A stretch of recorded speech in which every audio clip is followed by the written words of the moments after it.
many hours a day or minutes a day should we be moving or working out? Well, the old myth, when I first started teaching, every class I taught was an hour. So I think a lot of women think they have to work out for an hour, which is absolutely not the case. Any minute you spend on yourself and your health is worth it. So if you have 10 minutes, 10 minutes is better than 0 minutes. Because if you did 10 minutes 7 days a week, that's 70 minutes. That's better than 0 minutes. Now, if you have more time, certainly a good 20 or 30-minute workout, wonderful. Especially if you're not doing anything, I wouldn't jump in and go for a 30-minute workout. Baby steps are really what's going to lead women to success.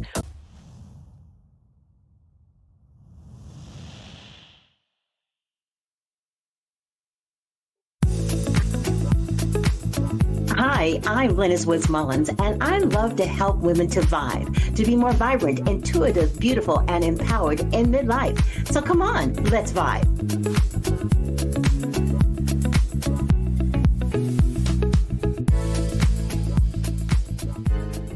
I always say it's not just what you look like, it's what your health is like.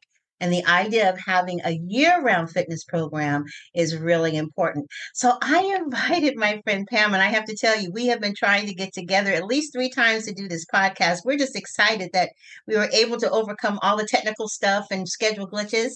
We're here today, and I'm really excited to have her here with us. She's a health and wellness coach, and she specializes in helping women get through the throes of menopause in particular. And she also likes to talk about the importance of strength training. And I just love what you do, Pam. It's so important. I know you've been doing it for over 30 years, and you've been helping them, women, not just lose weight, but reconnect with themselves and feel great in a positive way. So welcome to the Thank V.I.B.E you. Living Podcast. Great to have you. And thank you for the nice introduction. Yes, it's been my passion really my entire life, helping women. Of course, when I was younger, I was helping younger women. Now that I'm 57, it's helping mostly women over 50. I have a couple under or 30-ish clients, but mostly over 50 because it's such a unique time in life. It is. And one of the things I said that I wanted to talk about before we came on, there's so many myths out there about weight gain and midlife women and what to do and what not to do. And I feel like because there's so many more of us now, there's more research being done and more information is coming out that's dispelling some of the myths. But I wanted to ask you, first of all, what are some of the myths out there about weight gain and women over 40, over 50, that just really isn't quite the case? That it's inevitable that you're going to gain weight once you hit a certain age. I heard, gosh, this was maybe 20 years ago. 20 years ago, I was 37. Seems like a lifetime ago. I had a gal at my gym said, just wait till you turn 50. You're going to get a keg around your middle. And I thought, I don't really think that's the way that works. Mm-hmm. That just because you get to be a certain age, your body's going to stop working the way it should work. Our metabolisms actually don't start slowing down until after the age of 60, but we can do things to prevent that. So your age is not a death sentence on your health or how you look or how you feel if you take the measures to work with your body. So that's interesting because we've always heard that after 50, after 55, and you did say after 60 perhaps, our metabolism isn't going to, or it is going to slow down. So if that's not the case, then what's going on? Why does this seem to be happening with women over 50? Because they're moving less. Think about you in your 20s. We were on the go, go, go, go, go, go, go. We barely sat down. Our lives now at this age is much more sedentary and it takes more work where, yes, our lives are convenient. We could order DoorDash every day and not actually have to cook or do any of the things, but daily movement is so, so important in life. And one of the big myths I want to talk about is if you lift weights, you'll get big, bulky muscles. That's been around forever, and that is 100% false. You actually get smaller when you strength train, not bigger. In all of my years, in 30 years, I have never seen a woman get big and bulky from lifting weights. And I get Arnold Schwarzenegger's daily newsletter or 5 days a week newsletter. And he commented on this myth. And he's like, if it was that easy to get big, I've spent thousands of hours in the gym to get where I am. If people think spending an hour a couple times a week in the gym is like, sign me up for that because that would be great to get big muscles that quickly. It just does not work like that. way. That's good to know. Right before we came on, we were talking about that, and I was talking to you about I just recently started a different kind of strength training program, using my home gym that I hadn't been using. It's so easy. It sneaks up on you. And doing what I do online all the time, I'm thinking I've gone somewhere. I'm thinking I'm moving, but actually I could easily, if I don't stop myself, is sit here for 2 or 3 hours and not move. But I have come up with a secret sauce that's helping me. And one of them is taking that break and going out to my weight room and spending 10, 15 minutes. I'm an increment girl, 15 minutes here, 15 minutes there. But what's the real skinny on this, Pam? How many hours a day or minutes a day should we be moving or working out? Well, the old myth, when I first started teaching, every class I taught was an hour. So I think a lot of women think they have to work out for an hour, which is absolutely not the case. Hmm. Any minute you spend on yourself and your health is worth it. So if you have 10 minutes, 10 minutes is better than 0 minutes. Because if you did 10 minutes 7 days a week, that's 70 minutes. That's better than 0 minutes. Now, if you have more time, certainly a good 20 or 30-minute workout, wonderful. But you don't, especially if you're not doing anything, I wouldn't jump in and go for a 30-minute workout. Baby steps are really what going to lead women to success, where many women are all or nothing. Like, if I can't work out for an hour, I'm not going to do it. I Please know. break up with that mindset. A little bit is better. And if you do work from home, I would say set your alarm on your phone for every 50 to 60 minutes. Get up and walk for 5 or 10 minutes. That's a great idea, Pam. I will do that. You know what I have been doing? I used to do this all last year, and it kept me, from tipping the scales or breaking my chair. So I would get up in between my interviews or with my clients or whatever, and I would run in place for about 30 seconds. Yeah. And then I would do 20 push-ups, wall push-ups real quick. And Yeah. I would do 50 squat and a 50-second plank, and That's that great. really helped a lot. The other thing that I hear a lot of women say is that it's much better to make sure you exercise first thing in the morning rather than exercise late at night. That's much better for you. What do you say about that? You're shaking your head for those of you who Myth, can't see. myth, myth.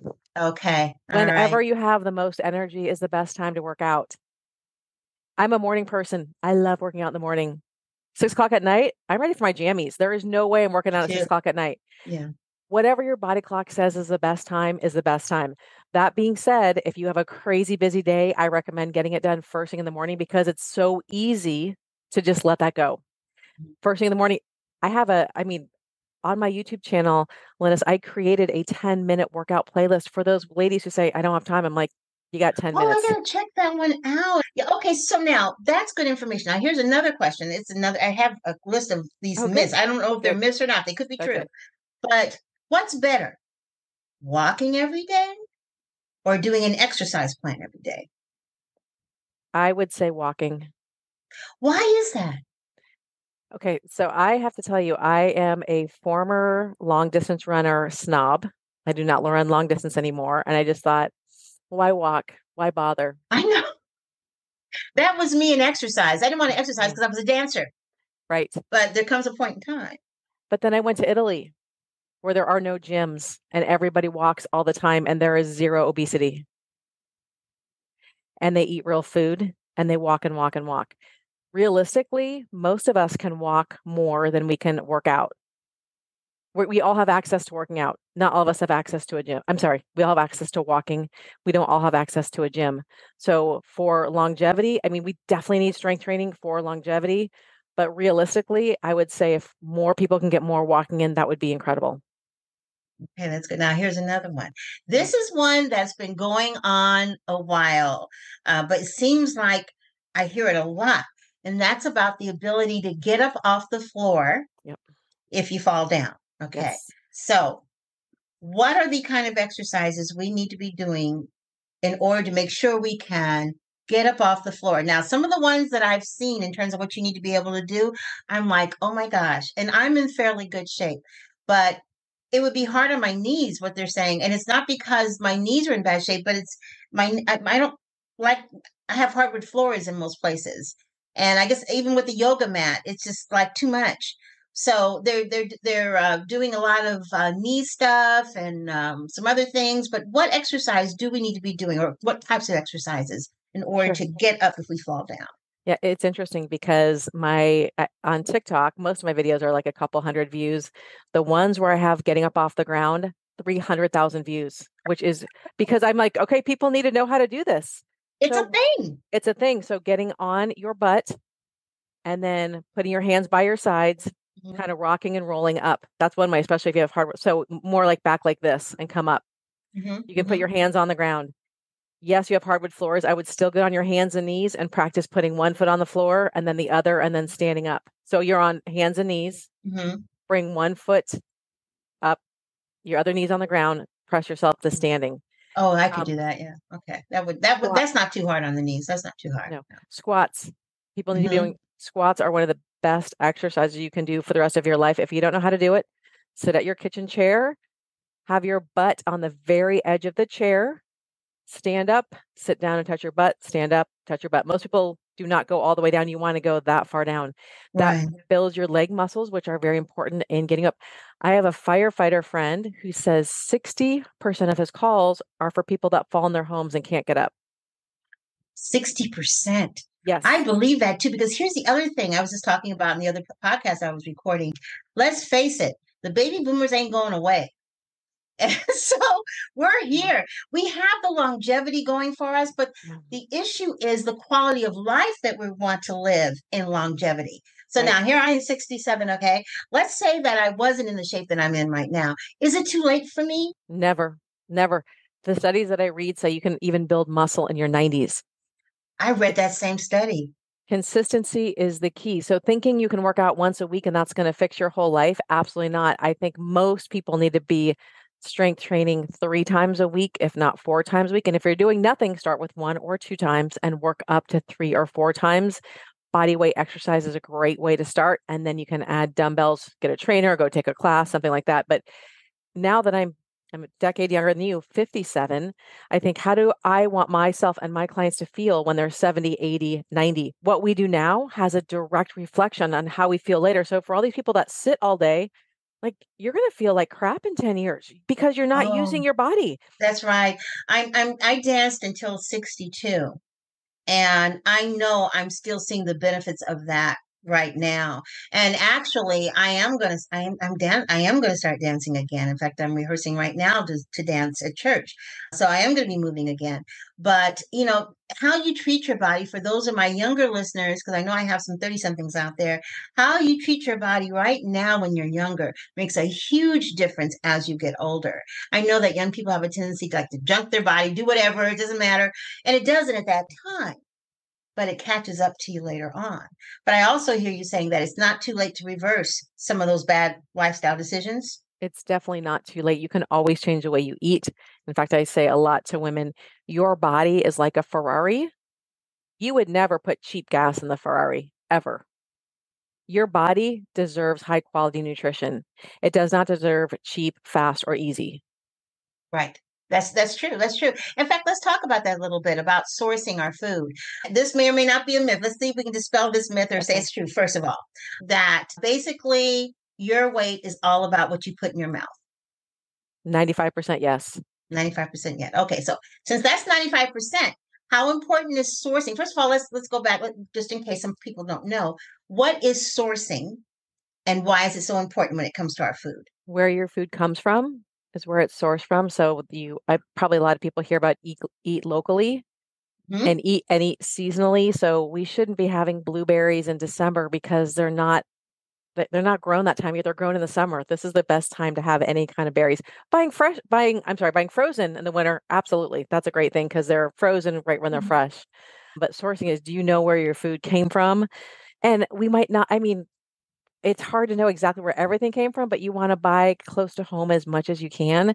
And really, you want to be able to, if you buy processed foods, you want to be able to look at the ingredients and pronounce and know what they are. If you can't pronounce or know what they are, then more than likely it's not something you need to be putting into your body.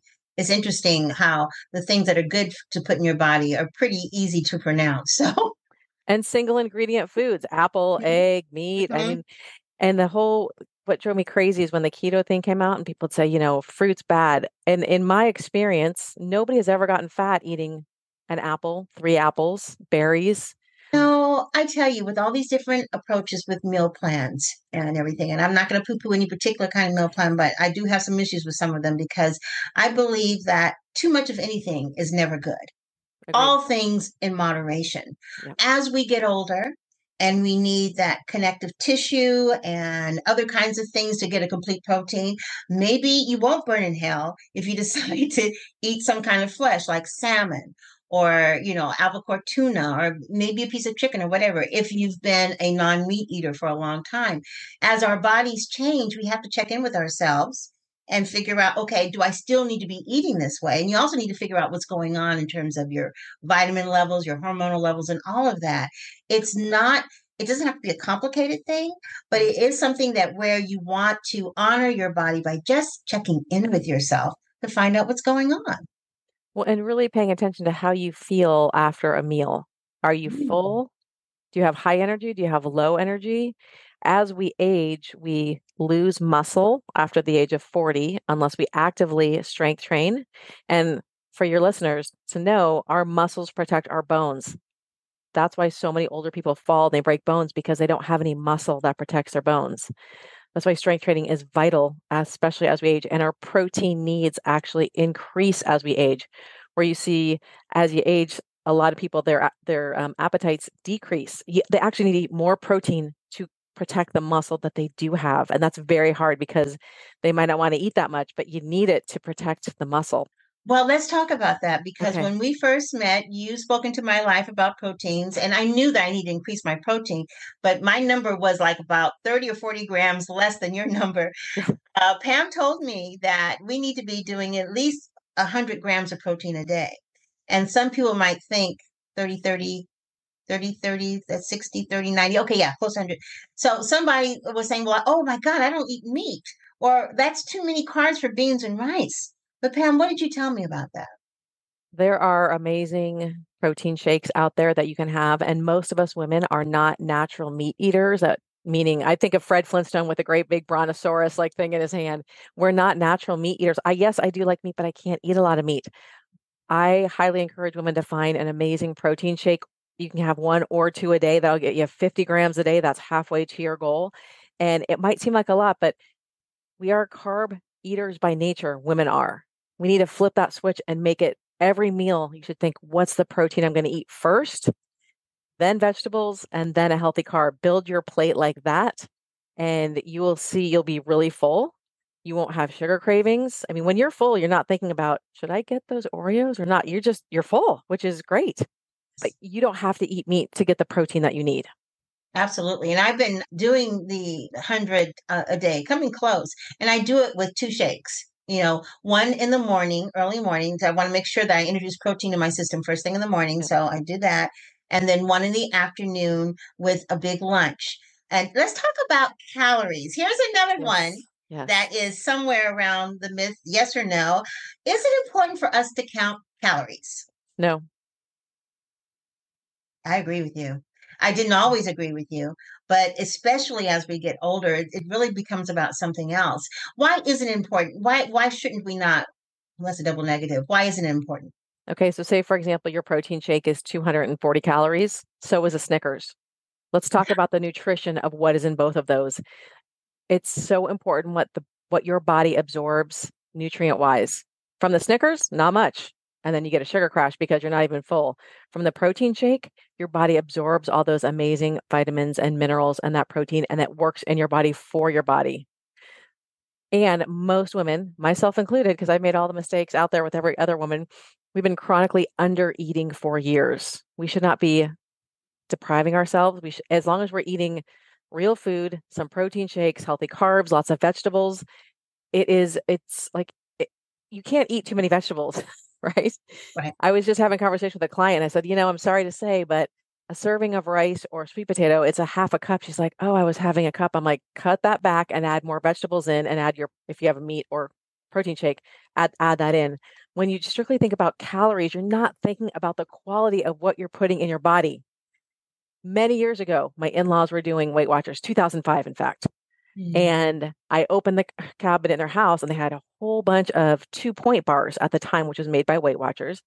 I looked at the side of the box because of who I am. And I'm like, I can't even read all those ingredients. And I Oh, said to so my much gunk in there. so much awful stuff. And I said to my mother-in-law, you'd be better off having an apple and a string cheese for 2 points. And she said, yeah, but these are more delicious, but I have two at a time. Like, you don't even know what's in here. Look at Right. these ingredients. And it's amazing how your palate can change over time, which kind of feeds into the next question in Yeah, terms of getting fit after 50 in particular. How important is mindset? it's the number one key to changing your life is mindset.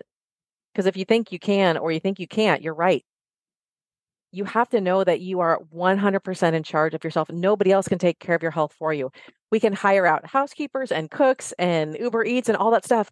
But for your Mhm. health, it's the only thing where you are 100% in charge. And if you think, God, I'm never going to do it, you're never going to do it. If you think, you know what, I'm going to take small steps. I'm going to walk every day. I'm going to drink enough water. I'm going to plan out my meals. I'm going to eat mostly real food. I'm going to get a friend to be an accountability partner. Like if you set yourself up for success, you will be You successful. will be successful. Yeah. It's interesting too, because I think that finding the right tribe to help you on your wellness journey, whatever the wellness issue is Yes. extremely important, because on those days when your mindset isn't right, they can help get you there, because mindset is everything. And I also believe that when you are embarking on a new wellness journey, before you even start that wellness journey, you've got to find a way to start loving yourself as you are right now. That's so important. So that when you look in the mirror, sometimes, I look in the mirror like, oh, because I don't look like I'm 16. My God, I'm 67 years old. What the heck is wrong? If I did, I'd be worried. But now I look at my body and say, well, okay, yeah, I'm bigger now, but this body has birthed four daughters. It has supported me to dance until I was 62. I just go through the things that I love the color of my skin and things like that, to begin to pour into myself in a different way, because from a mindset perspective and also from a subconscious perspective, you are reprogramming yourself to begin to love you as you. And that makes it so much easier as you're beginning to do other things that show your love for you, like watching what you eat and working out or walking or whatever, wherever it is. So I've always thought that mindset was important. I advise my clients to talk to themselves like they talk to their dogs. Hmm. I love you. You're so beautiful. However, baby voice you have Yeah. that much love for yourself, looking yourself in the eyes. There should be none of the I hate, because these old girls have been through a lot and they are survivors, and you have to be thankful for where you are right now today. We all know people that have passed before their time. They wish Mhm. they could be here. So, loving yourself, having gratitude for where you are right now, and no change is possible one day at a time. And when women get frustrated, everybody gets frustrated because your health is never a quick fix. We want a fix like this. I always say, how long did it take you to gain the weight? That's right. You're absolutely right. It's Think going to about take a little while, right? climbing up a mountain. It's going to take that long on the way back. That's right. That's Okay. right. So it's never going to be a week or a month. It could be 6 months. It could be a year, but time's going to pass anyway. Enjoy the journey. Absolutely. This is so interesting. I've been having these kinds of conversations all morning long with various experts recording, for the podcast. And one theme that just keeps coming up over and over again is the importance of mindset. And everyone says that number one are the things you tell yourself, the things you think about, the things you focus on in your thoughts and all of that. Are you pouring into yourself? Are you affirming yourself, whether through affirmations or watching positive videos or things that make you feel good? Are you doing those? Are you working on being joyful? Because I think as much work as it might take to be miserable, it takes just as much work to be joyful, to be happy, to feel good about yourself. It's something that you aspire to work on. It's not something that just automatically comes necessarily, especially when you're embarking on this wellness journey in midlife. Because you're right, it took us a while to get to where we are, and it's going to take us a while to get back. But the main thing is, if you're focusing on positive outcomes and focusing on what's working in your life, then you just get more of that. I believe that what you focus on, what you think about, what you ponder on comes to pass. What you focus on, you find. Absolutely. Absolutely. So here's another one Okay. about myths. Low impact training. or low impact exercise is the best kind of exercise for women over 50 to do.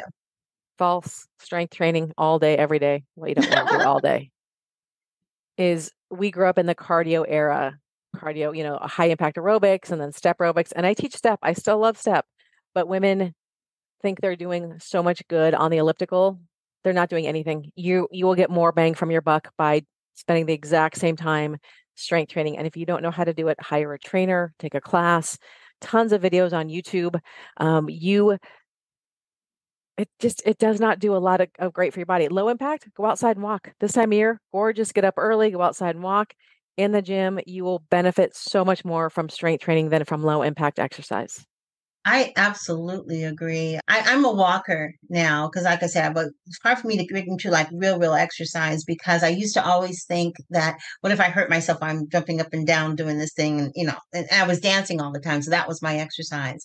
But now I feel a little differently about that. So I do exercises for certain parts of my body that I'm working on, or because it makes me feel a certain way.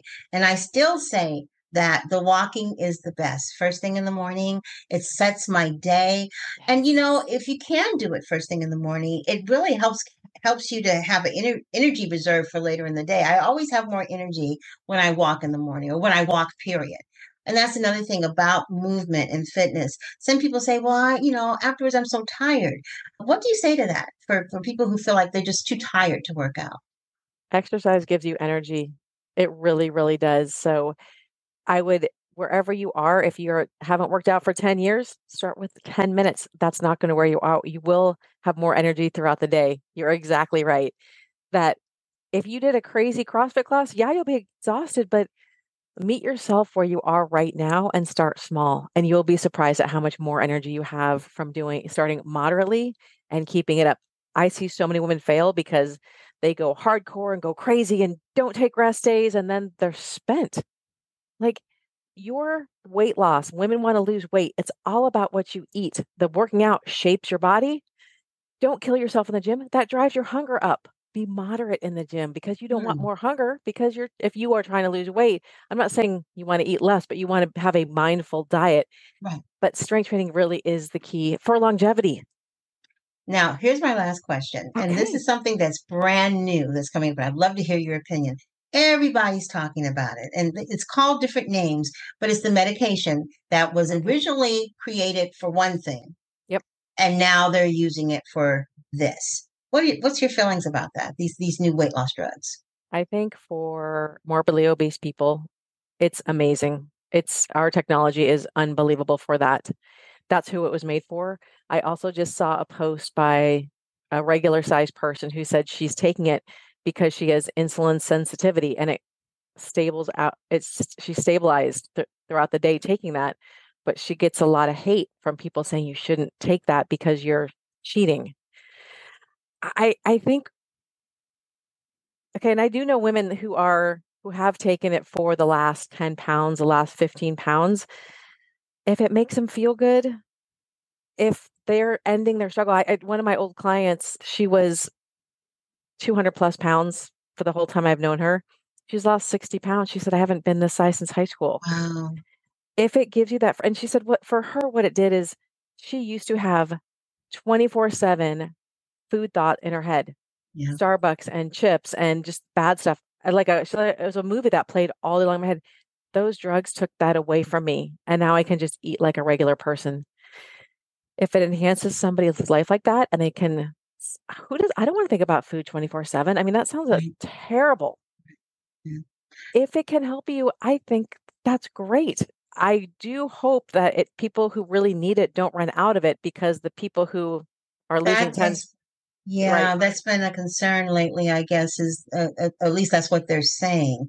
I mean, Yeah. they can make enough if they really want to. I'm wondering if this is another way to kind of up the price because it's not that much, I don't know. But, Yeah. I feel like this.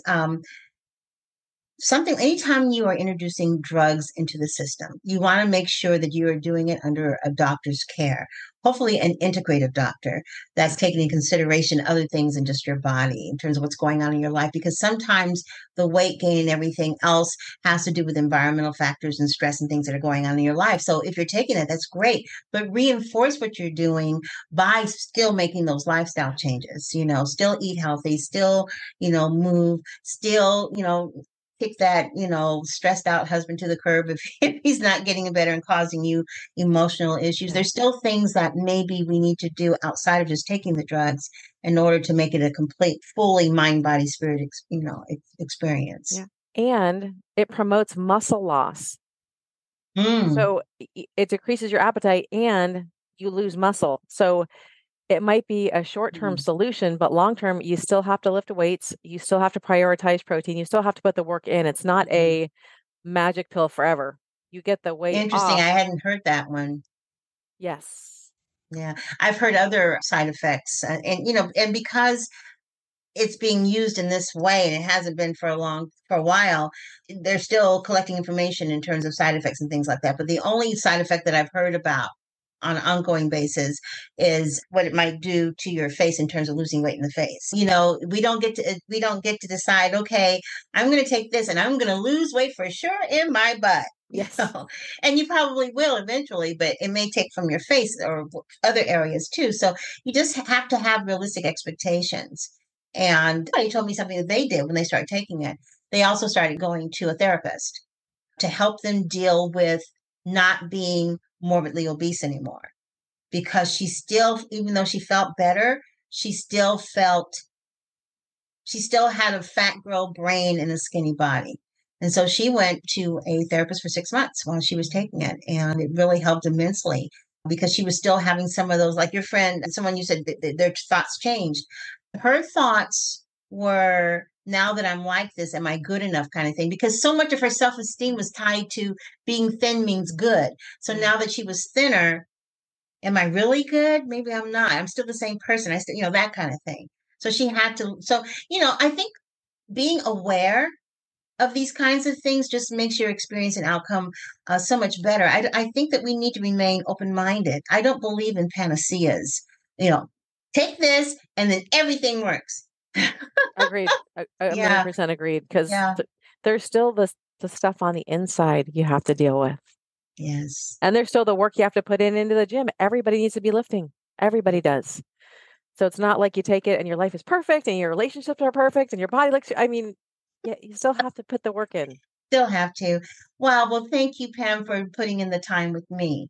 And all of our missed appointments and everything. It was so worth it. It's been wonderful having you here today on the V.I.B.E Living Podcast. Thank you. We could talk for so many hours, so I know we have to cut it off. It's been such a pleasure. Thank you very Yes, much. well, we're going to grab coffee or something soon because Yes. one of the things inside behind the scenes story, she lives in the same area that I live in. Can you believe that? That's happened more times than not over the years of talking to someone and then run into them in the grocery store and like, oh, you're visiting? No, I live right up the street. What? Small world. The wonderful world of internet. Yes, thank you so much. And thank you to all of you who are, here listening. I just love the fact that you've made a choice to spend a little time on the V.I.B.E Living Podcast. I love bringing you information that's going to help you to be more vibrant, more intuitive, more beautiful, and empowered during your midlife journey. Keep coming back. I would love it if you would please like, share, comment, subscribe to the podcast. Have a fantastic day, everybody. And don't forget to vibe. Bye-bye, everybody.